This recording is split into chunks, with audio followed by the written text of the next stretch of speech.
What's up, cash flowers? All right, so I want to tell you the story about how I got bit by a dog 2 weeks ago, how that led then to a dangerous infection that ran all the way up my arm, how that ended up costing me a visit to the ER, and then how I saved a bunch of money on a prescription, because I hope you guys can save money as well. The story part will hopefully just be entertaining.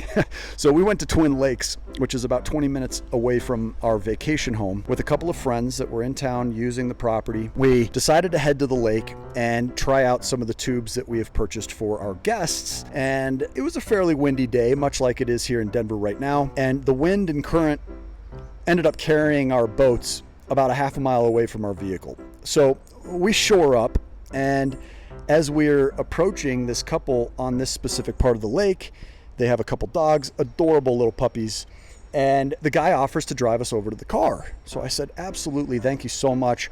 So I'm going to hitch a ride with him, and I'm walking towards them, and this, what seems to be maybe 5-6 month old chocolate lab breed, is barking its head off at me and certainly warning me to steer clear. You know, against my better judgment, approached the dog, put my hand down. I'm thinking, oh, there's never been a puppy I can't win over here. We're going to be friends, of course. That's my, I'm going to jump to that conclusion. Well, he wasn't having it. So after about 3 seconds of shoving my hand in his face to let him smell me, he decides to bite my hand and rip the skin off. And, you know, this is after kind of pulling about 20 feet onto on an extend-a-leash away from the owners. Now, she says, oh my goodness, did he get you? And I'm looking at my hand thinking, yeah, he got me. You can kind of see on my knuckle there, it's still trying to heal. Well, 1 week later, I'm going to bed. It's kind of late. I've been up working, and it's probably about 1 in the morning. And I'm noticing that there's this shooting pain, almost like a sharp bruise up and down my arm. I'm thinking maybe I pulled a muscle. Feels like something might be strained. I go to bed, I wake up, it's even worse. And now I can actually see my veins inflamed coming through my skin, like this red swelling underneath the skin going from the knuckle all the way up to my shoulder. And I'm seeing it kind of branching out. And now I'm a bit nervous because I've got a friend that deals with, you know, blood clots, and I decided to FaceTime him. He says, get to the ER. Now, that's always a concerning response.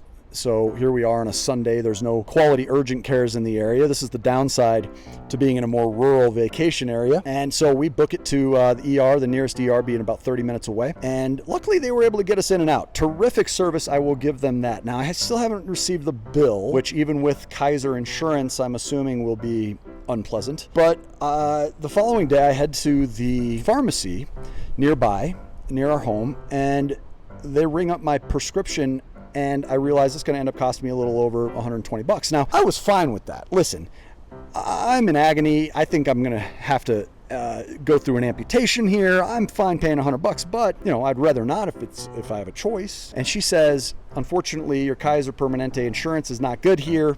This is a city market, which is part of Kroger, which is part of King Soopers, etc. So she says, go on to GoodRx and go ahead and type in the actual prescription that you need and the quantity. Long story short, long story long, it ends up costing me just over $20 instead. Guys, $20 ended up saving me the majority of the costs behind this prescription. Now, I don't know if you've used GoodRx before. I don't know a whole lot about it. Just based on a really simple research, just a general Google search of GoodRx, I do see that they're not making everybody happy. And it seems that those that are unhappy are typically unhappy because they didn't get either as much of a discount as they wanted, or their prescription in particular was not covered.